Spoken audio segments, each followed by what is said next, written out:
Thank you, Mr. Chairman, and I'd like to yield my time to Representative Massey. I thank the gentleman from North Dakota. Wow, the irony and cognitive dissonance from the other side of the aisle, it's deafening. You could cut it with a knife. They are at the same time denying that censorship is occurring, but suggesting that there's more material that needs to be censored.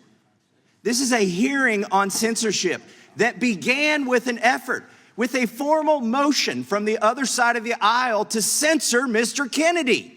They do not want him to speak, yet that is the topic of this hearing. They have kept him from speaking. A collusion between the government and private organizations. Mr. Kennedy, in your opening statement, you introduced us to this word malinformation. Can you tell us more about this made-up word, what it means, and some of the things that you've said or tried to say that you've been censored for that's been characterized as malinformation? Yes, Congressman Massey, and if by your leave, I'd like to just respond very briefly to some of the, what I would call defamations that have been just applied to me by the ranking member. I'm happy to talk to you about my opinions on these issues, what you have stated and tried to associate me with through guilt by association is simply inaccurate. Virtually everything, every statement that you just made about me is inaccurate. I have never advised Black Americans not to receive vaccines. At one point you say I'm anti-vax, and that's a bad thing. The other moment you point out that all my children are vaxxed. I'm fully compliant with the vaccine schedule myself, except for COVID. I took flu vaccines for 20 years straight. I have never been anti-vax.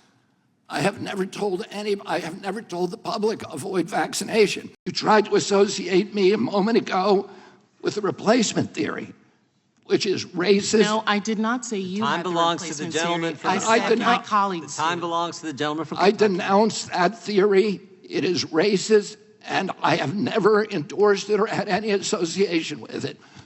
Our film on a medical... By the way, Bill Buxton, who is the Black CDC official who ultimately exposed the Tuskegee experiment, tried for years and years to appeal to CDC to stop it for 40 years. Finally, he got relief by walking into my uncle's office in the building next door. Teddy held hearings and ended the experiment. I remember that very well. And to say that I created a film that encourages Blacks not to get adequate medical care is just completely abhorrent. Don't misuse my words, It's the witness's time. Do not censor the witness. I'm not censoring the witness. I'm not censoring the witness. He's still talking. It's my time, and I've given it to the witness. Do not censor him. I'm not censoring him. If the views that you and others have applied to me, I've attributed to me, if they were actually true, I can see why I shouldn't be able to testify here today. Those are not true. These are defamations and malignancies that are used to censor me, to prevent people from listening to the actual things that I'm saying. And I think, ranking member, that we should have a real conversation rather than an exchange of ad hominem attacks.